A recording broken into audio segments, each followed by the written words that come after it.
Magandang araw po sa inyong lahat. Welcome po sa programang Ang Binhi ni Abraham na kung saan tayo po ay nagbubulay-bulay at tinatalakay po natin ang salita ng Diyos. Kanina po, nag-topic ang ating kapatid patungkol po sa pagpapagaling ng isang lumpo sa templo. Ngayon naman po, magta-topic din tayo ng patungkol na rin po sa pagpapagaling ng Diyos mula po sa kanyang mga salita. O ang ginawang pagpapagaling ng Diyos mula sa kanyang mga salita. So bago po tayo bumasa ng salita ng Panginoon, marapat po, tayo ay umikit, tayo po ay manalangin muna sumandali. Damhin po natin ang presensya ng Panginoon Diyos sa mga sandaling ito. Ama, sa pangalan ni Jesus, patuloy ka po namin pinapupurihan. Niluluwalhati namin ang iyong dakilang pangalan. Ikaw po ang Diyos ng kagalingan. Ikaw ang Diyos na tapat, Diyos na mabuti. Ikaw ang Diyos na makapangyarihan sa lahat. Stretch forth your hand in cures, signs, and wonders to be worked in the name of Jesus. Thank you, Father, for being so nice, so good, and so true to your promises. We ask this in Jesus' name we pray. And everybody say, Amen. Bago po ang lahat, muli po kaming nagpapasalamat sa inyo sa pagdalo nyo sa ika-3 anibersaryo ng Jesus is Wonderful Ministry. Napakarami po ang umaten, ang pumunta. Salamat po sa mga nag-akay, salamat po sa mga kapatiran o members na nagtulong-tulong, maging sa mga sponsors na tumulong po sa ministeryong ito.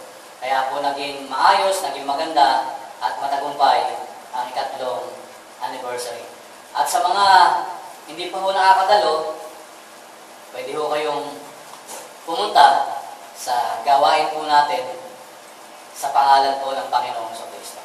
So ngayon po, babasa tayo ng salita ng Diyos. Kung meron po tayong Bible, buksan po natin ang isang talata na mababasa po natin sa Gawa, Kabanata 10, talatang 38. At ganito po ang sinasabi. Kilala ninyo si Jesus na taga Nazaret at alam din ninyo kung paanong pinili siya ng Diyos at kung paanong pinuspos ng Espiritu Santo at ng kapangyarihan. Alam din ninyo na saan man siya magpunta, gumagawa siya ng kabutihan sa mga tao at nagpapagaling sa lahat ng pinahihirapan ng dyablo sapagkat kasama niya ang Diyos. Pagpalain po ng Diyos ang pagkakabasa ng kanyang mga salita. Pinupuri ka namin, Panginoong Jesucristo. Ang title po natin ay pinamagatang Divine Healing.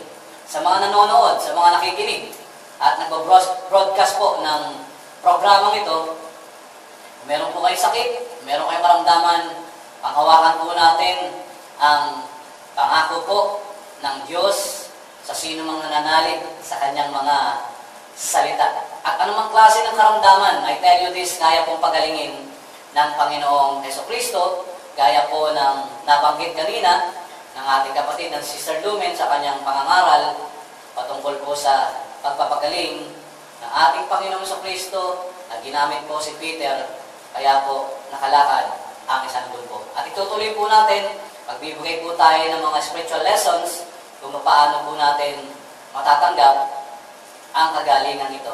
Una, alam po ninyo, ang pagpapagaling po ng Panginoon ay makikita natin sa unang pagdinilay, yung tinatawag na the generosity and the goodness of God. Likas po sa Panginoon Diyos na siya po ay mapagbigay, na siya po ay mabuti. Kaya nga po dito sa ating binasa, sinabi po dito, gumagawa siya ng kabutihan sa mga tao at nagpapagaling sa lahat ng pinahihirapan ng dyablo sapagkat kasama niya ang Diyos. Totoo po na dahil po sa kabutihan ng Panginoon Diyos at dahil po sa biyaya ng Diyos, kaya po tayo gumagaling at kaya ka gumaling sa mga sandaling ito by the grace and goodness of God. Kaya brothers and sisters, ano pang pwede mong gawin na hindi mo matatanggap sa mga sandaling ito na kayang ibigay sa iyo ng Panginoong Kristo. I-claim mo, angkinin mo, at tanggapin mo ng biyaya na kagalingan ay sumaiyo ngayon sa pangalan ni Jesus, sapagkat nais ni Lord na makalaya ka sa lahat ng sakit o sa lahat ng karamdaman na iyong tinatamasa sa buhay.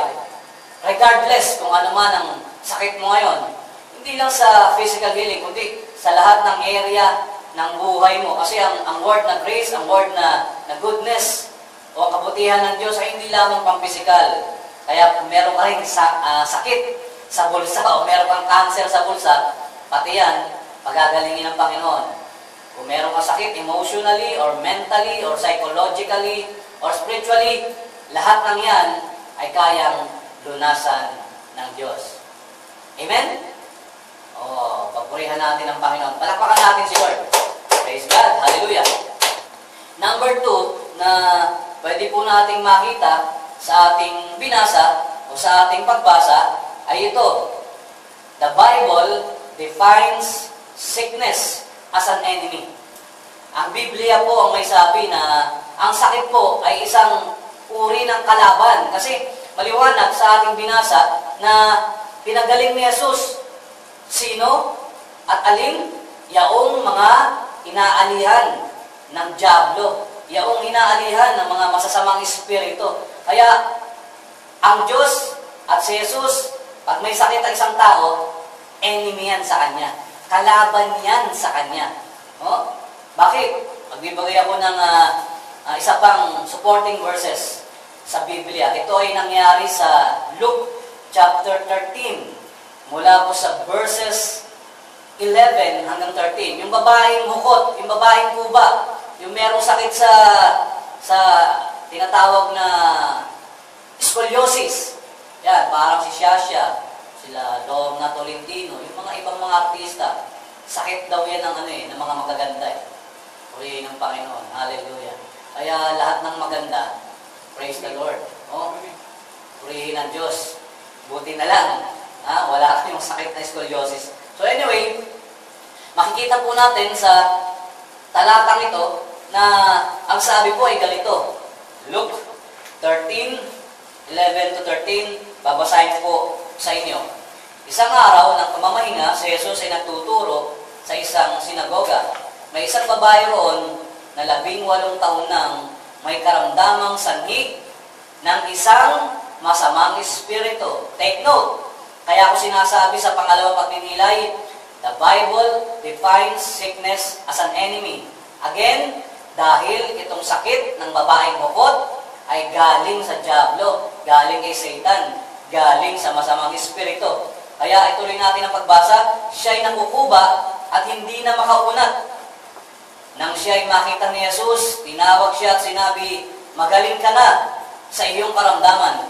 Ipinatong ni Jesus ang kanyang mga kamay sa babae at noon di naibalik ang dati niyang postura at nagsimula siyang magpuri sa Diyos.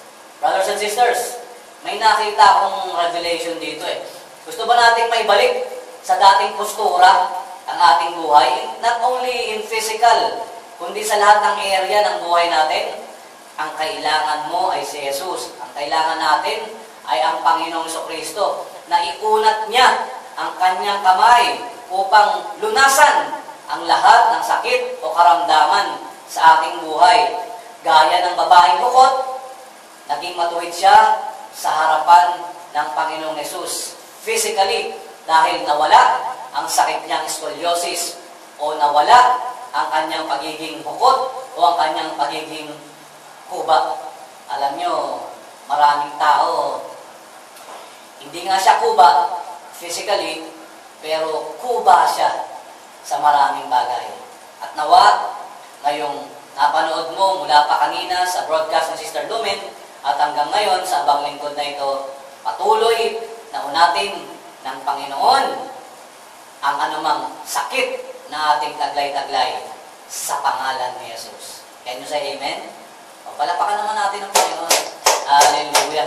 Kaya pati ang sakit sa bulsa, iniunat na yan ng Panginoon. Claim it right now. In Jesus' name. In Jesus' name.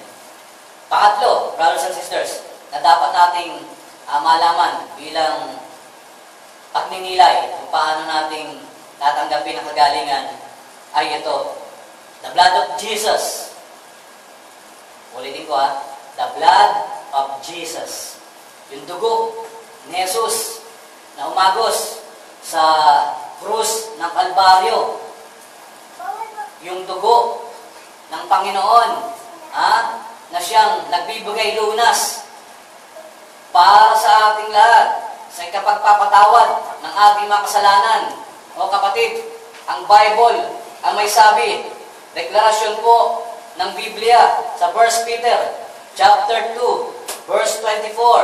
Brothers and sisters, anumang nararamdaman mo sa mga sandaling ito, inuulit ko, the blood of Jesus Christ, yan ang magpapagaling at nagpagaling na sa iyo sa mga sandaling ito. By His stripes, we are healed. Isaiah 53, verse 5. O, simulan natin sa verse 3 hanggang 5. At meron din sinasabi rito, 1 Peter, chapter 2, verse 24. Ang sabi po ay ganito, sa kanyang pagkamatay sa krus, pinasan niya ang bigat ng ating mga kasalanan upang tayo'y mamatay na sa kasalanan at mamuhay